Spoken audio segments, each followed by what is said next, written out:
Welcome back, MTG Joe here. Today we are going to look at the weekly meta breakdown for the historic best of one format. We're going to look at the best decks, both from in terms of volume of games played and the highest win rate.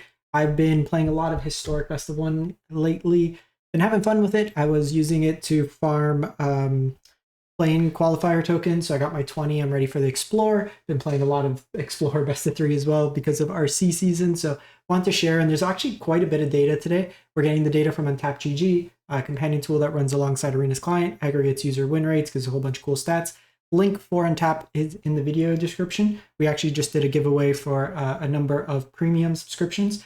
They gave me 10 to give away, so we split it between Twitter and YouTube, so a bunch of folks got those as well. So we're going to start off with popularity of the day, and then we're going to look at the win rates themselves. I'm going to also feature kind of 2 deck lists that I've been working on. In part, I found one off Twitter. Been playing a lot of games with it in the events. I think it's a really fun deck as well that's been winning at like above 60% to me, which is good over a good sample, especially in best of one where play draw has a bigger impact. So like I said, we'll start off with popularity and then we'll go from there. You'll see in the top right hand corner, we're trying to hit 15,000 subs on the channel. We're closing in on 13,000. If you like this type of analysis, we do it every single week for every format, best of 1, best of 3, as much as we can based on data. We'll also cover you for like qualifier weekends, play-ins, metagame challenges, any sort of events. We'll get you deck lists as well. So make sure to subscribe. Free, easy, helps out the channel. So popularity of the day, we got the Wizards at 20%. I've been seeing a lot of this even in the play, like in the best of one ladder, as well as the events. We have mono green elves, which actually haven't seen at all. Might be like we're looking down to Mythic, but typically you see elves at like the platinum rank. It's the kind of default along with Lifegain kind of deck. There was an increase in mono red aggro. There's a list here that's kind of an all-in aggro list. Dimir Ninjas, very, very powerful deck. Hard to play, I would say, so you're seeing that kind of reflective. Azorius controls 4%, but actually is not showing up in like the population that we're looking at. It's showing like mid-50s. It's hard to, in best of one, to have a super efficient control deck. You usually have to be one extreme or the other. And then mono green devotion at about 4%. So pretty, like outside of your Wizards deck, been pretty flat, all things considered. Wizards has been the deck I've seen most on the ladder, and we could kind of see it just layers heavier than everything else. Slickshot was just the latest addition to the deck. So we're going to look 28,000 games played from May 20th through today, and this is Diamond to Mythic rank. And we're going to start off, the highest win rate deck is Boros Convoke. This version's 54 games, 89% win rate. I'm going to be honest, this version's, in my opinion, is not the best version of it. I'll show you a version that I've been playing as well. But the core of the deck, we have 8 kind of Kadoltha Rebirth, Gleeful Demolition. Basically, destroy an artifact, you get 3 1/1s. You pair that with things like Knight Errant and Eos, you get a whole bunch of card advantage. The Wardens pays off. Case of a Gateway Express can be removal and an Anthem effect. This version here is using things like Halo Hoppers, another cheap Convoke creature. Pride of Conquers as a way to give a boost to your team. And then you have a bunch of ways to make artifacts. Novice Inspector, Thraben Inspector, you have Ornithopter, and then Ruby Collector is a new card from the Alchemy set. This card's actually really sweet. So there's these collectors for every color pair, or every color, that make an off-color Mox that you get to summon to your hand. So if you attack with 3 or more creatures, which you're trying to do with this deck, you're making a lot of creatures you want to attack, you get a Mox, and then it's another mana sink that you could Anthem your team. So there's this version here, and then there's this version here that I've been playing. So I'm 14-1, and then I had another one on the ladder, 15-1. So this is in events. So at the metagame challenge, I cleaned 7-0'd in best of 3 with the same list, and then I just did a historic best of 1, and I only lost 1 game. I lost a blue-white control where I mulled to 5, and they had 4 divine purges on me, and I had them to 4 life. I almost got them, but you know, you can rebuild after the 3rd divine purge. It's the 4th that gets you. But looking at the list, just kind of cleaning it up, Venerated Loxodon is very powerful. Having these 2 top-end cards of Knight Errant of Eos and Venerated Loxodon, both very impactful. Putting counters, just buffing your team there. Case of Gateway Express, another great card. You don't want heavy removal, but picking off a random wizard, Shield Druid, something like that, very powerful and is another Anthem effect. Otherwise, the deck's pretty similar, kind of mixed into there. Just better mana base here too. Sunbaked Canyon is card advantage land. So moving on, we have 4-color Kethis, 78%. So this deck here, it's combo deck. Basically, you're self-milling, and then you're going to be playing cards from your graveyard legends with Kethis, with the activated ability. So you have a bunch of channel lands, which are also legendary, that can be used to kind of recast cards from your graveyard. You're using Relic of Legends with Rona to generate mana. Kinnan doubles up mana, so you can basically start looping your Mox Ambers while generating mana, exiling cards from your graveyard. You keep recasting Jace Perfected Mind. You mill yourself multiple times over until you have enough cards into your graveyard where you can just keep recasting Jace and then mill out your opponent. You can also just cast this other Jace and then win through the card draw. Emery is another way to kind of loot through your graveyard, or not loot, mill yourself. And then Cauldron's actually really sweet because with Cauldron, you're able to give any of your creatures a Kethis ability or the Emery ability. So even if you have Rona, you can use Emery's ability on Rona to cast an artifact from your graveyard, untap Rona, and kind of go from there. Very like click intensive. Mistman plays a lot of this. If you want to see it in action, check out their VODs on Twitch. Next up, we have Dimir Ninjas, 78%. So this deck is kind of a tempo aggro style deck. What you're trying to do is with a bunch of cheap evasive creatures, things like Changeling Outcast, Fairy Seer, the Thousand Face Shadow, you ninja in creatures, you get value out of it, and then you get effects. With Saturo, the new card, whenever a creature enters a battlefield, it wasn't cast, you get to draw a card, so it's like a card advantage engine. There's a combo, if you would. If you have Silver Fur Master out, ideally 2 of them, it reduces the cost of Thousand Face Ninja by 2. So basically for every blue, you can just kind of keep looping Thousand Face Ninjas, especially if you have 2. They make copies of the Silver Fur Master, and then you just get kind of an Anthem Lord effect. I have a video of this on my channel. Just look up the Ninjas video. It's like the first game. You can see it in action. Easier to demo it than to explain it. And then you have the Retrofitter Foundry combo with like Ornithopter and Changeling Outcast to just make 1 mana 4/4s. Spell Pierce, Fatal Push, Cut Down as cheap disruption for the deck. So this mono red deck, let's see, was popping up. Pulls up the stats, insufficient stats. So this mono red deck was at 74%. So this one here, pretty budget, all things considered. I would say the mana base is the biggest thing you can upgrade off the bat. You want Den of the Bugbear, 2 to 3 copies, and you don't want Mishra's Foundry. You want Ahsoka Zan, and you want Ramanat Ruins. I would say those would be the upgrades. Another thing with this deck, it's only got like the 1/1 drop in here. I would probably look to play another 1 drop, but you're kind of setting up for like big combo turns. You have Monastery Swiftspear, Codebreaker, and Slick Shot. You have a bunch of like card advantage for things. You can plot Highway Robbery, Ren's Resolve can give you card advantage. Demonic Ruckus is another plot card that gives evasion, and then just like throw on a bunch of pump effects and kind of kill them that way there. In this format, you can also have things like Shove Aside as cheap removal. I would probably play that over Scorching Shot. It deals with, you want to have 1 mana answers to the Wizards deck.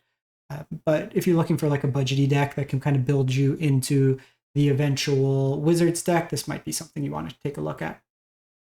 Then go to Selesnya. They're calling it Squirrel Twin. This is actually just Selesnya Convoke.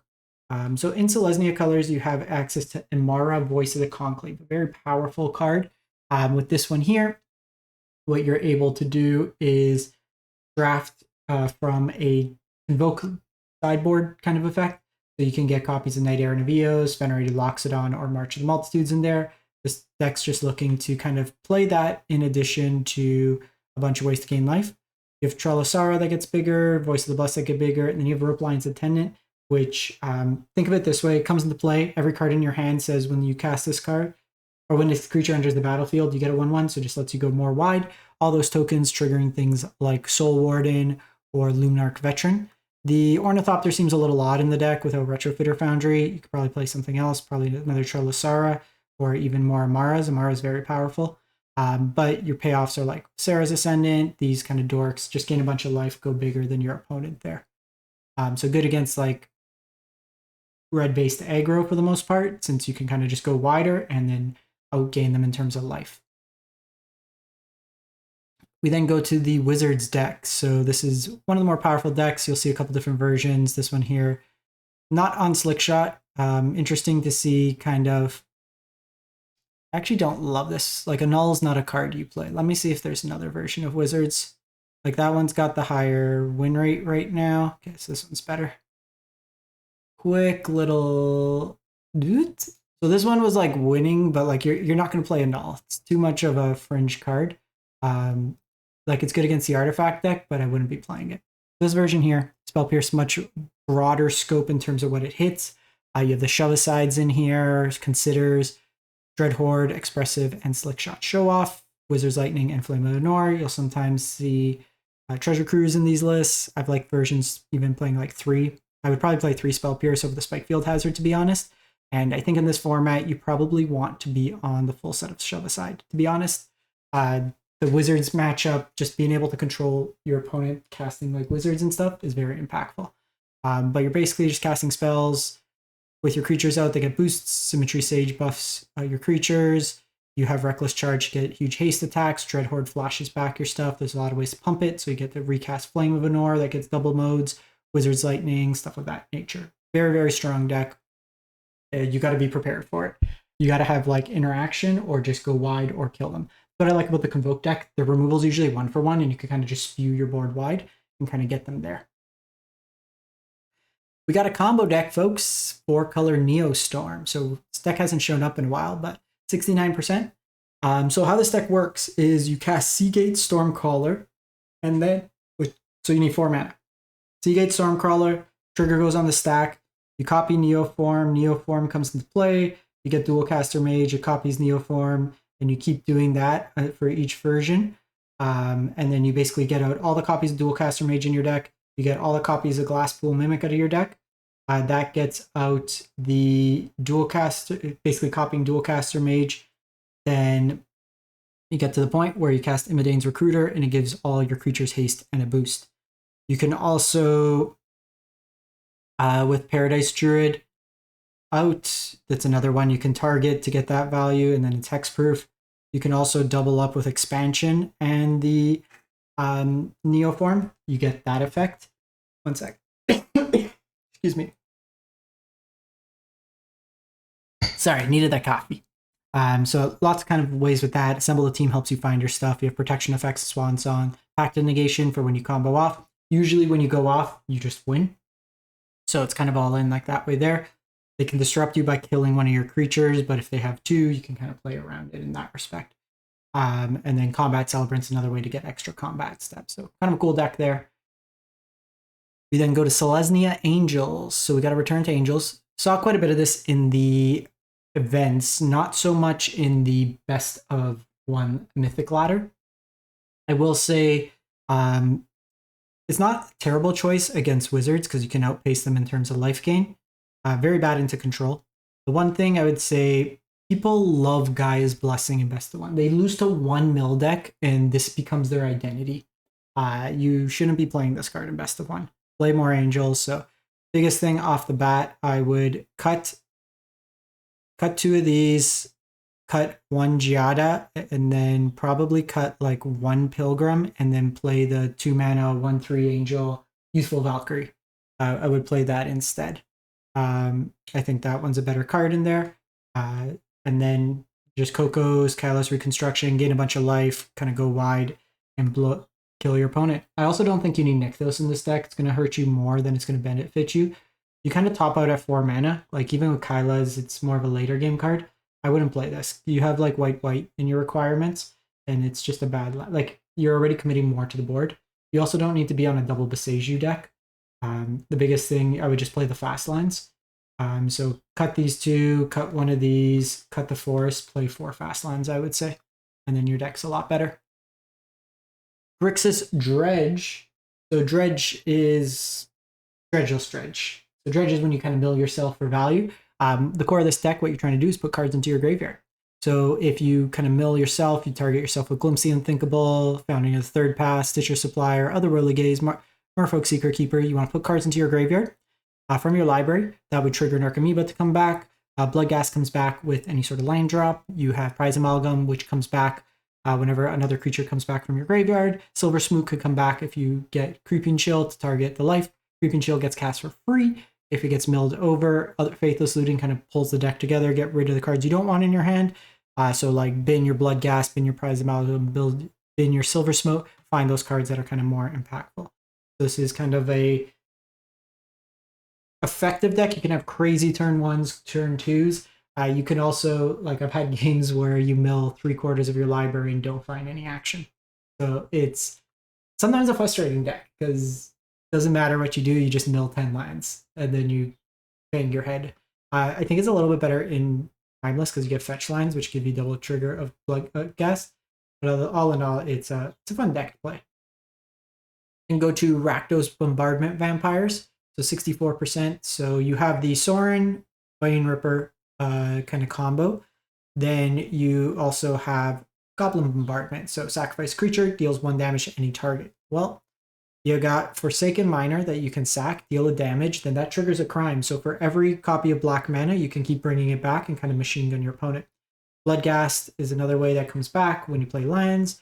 Eldarin Epicure is a vampire that can also be thrown at your opponent. Same with Bloodghast. Seasoned Pyromancer refills your hand. Same with Deadly Dispute. Then a bunch of cheap removal mixed in. This deck kind of kicked my ass in one of my runs. Just like turn 1, it was like 1-drop. Turn 2, Bloodghast. Turn 3, Sorin into Vein Ripper. I was playing a creature deck and they're just like killing me. Couldn't deal with it. So it can be very powerful. Vein Ripper, very hard for the Wizards deck to deal with as well. They kind of 2-for-1 themselves, if not more. Azorius Artifacts is another very strong deck. Had fun playing this one. We did it in the event in best of 3. Got 6 wins with it in the metagame challenge, 64%. So what this deck is doing is leveraging the Retrofitter Foundry combo. So basically turn all your Thopters into 4/4s. Hope a Girapur is a Thopter that can kind of stifle them.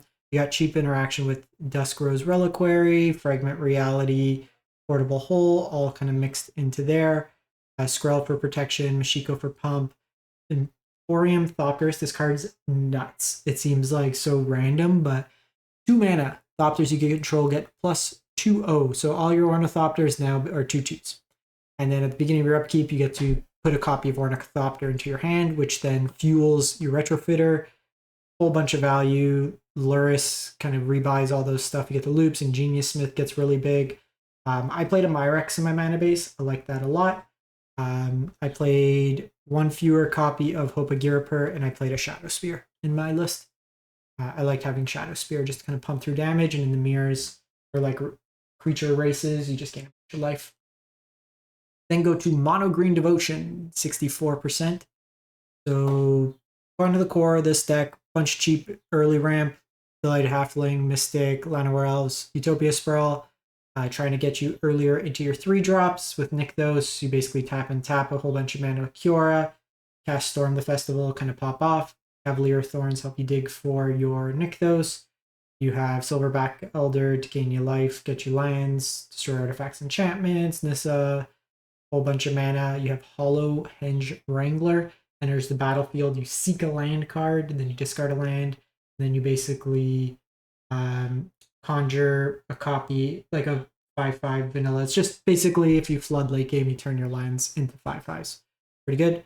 Up the beanstalk for some card advantage. And then you got the Karn board here. So Graveyard Hate, Artifact Enchantment Hate, activated abilities, blow up lands or stop activated abilities. Karn Silex, a way to kind of deal with kind of go wide decks. Leveler to kind of blow up individual big things, and then Portal to kind of over the top, force into sacrifice, kind of go from there. Now, lastly, this is the deck I've been playing a lot the last few days. So we went 8-0. So I have 2 versions. Went 8-0 on the Mythic ladder. I did literal no climbing with 8-0. I started at 96% and went 8-0 and ended at 97%. So this original list came from Go Calpers, Sky Blue Calpers, I think is their username. A Blink deck. I have a full video on it. But basically, you're using and abusing Ephemerate. So you got a bunch of cheap interaction, Fatal Pushes, Fragment, Path to Exile. You have the Diviner package where you discard stuff. You get Conjure extra copies. Juggernaut Peddler eats away at their hand. Charming Prince lets you kind of exile and recast your things. Works really nice with Yorion because you create loops. This version was on Pest Control to deal with a lot of the 1-drop and aggressive cards. I was playing an Elias Sakor over the 3rd Pest Control, just a way to kind of gain life as well when you get your loops going. Micromancer as a way to find your Ephemerates or any of your removal. Cyba Siphoner rebuys your cheap stuff. Unearth gets you back all your like 3-drops. Chandler bounces stuff or gives you card draw. Deputy and Skyclave as removal. There's a cool line where you could play Skyclave with the trigger on the stack. You can exile it with Ephemerate and then it comes back. So the first thing that you exile, because the Skyclave, it's like a weird timing thing. It targets it, but it leaves the battlefield, comes back, and it's like a new instance before the card gets exiled. It just straight up gets exiled. So that's a cool line there. You have Lorien Revealed and Troll as ways to cycle to find new lands. But if you cycle these when you have Diviner Fade Out, you actually get the land plus another card from it, which is kind of cool. Visitor Captain is like the Collected Company style effect that pulls cards from your library. So I played this version. We played it. It was good again on the ladder against everything. This version I think is really good against everything but Wizards. And there's a lot of Wizards in the event. I found it pretty soft to Wizards. I understand the core of Pest Control. It can hit their 1-drops, but I found a lot of times I was just falling behind with their 2-drops. It made it a little awkward. So I was playing around with different versions. So I'll link my Untapped. You can see all the decks I've played like here for this one. But if you go to like the event page here, I'm 24-16 with it. I got a 7 win with it. I've been playing around with like different versions. Got like a bunch of like 3, 5, 6, 7 wins. All in all, still 60%. Kind of playing around with numbers here and there. So I kind of shifted the focus. A lot more cheap interaction. Path to Exile, Fatal Push, Ephemerate, Cut Down I wanted in here. With Fragment and Path, they had some downside. At least in the event, there was like weirder budget mana bases that had more basics that actually punished me more. Plus the Wizards are playing Prismatic Vista in a lot of cases, so they're playing a higher density of basics anyways. And that kind of just fuels them to kind of thin out their deck, let them multi-spell. Still playing that same 2-drop package, went up an Aether Chandler as well. Really liked it for the bounce effects. It's a good way to reset the tokens that they get from Skyclave Apparition. Outside of that, I was playing 2 copies of Kalim.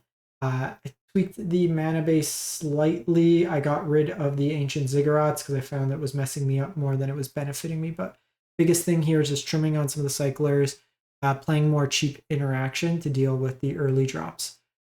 Decks, I've been having a lot of fun with the deck. The lines you get is like really cool to kind of loop them together. But I have a video of this up on my channel if you want to see and kind of see from that range. But I had good runs with both of these, kind of been doing well at the events.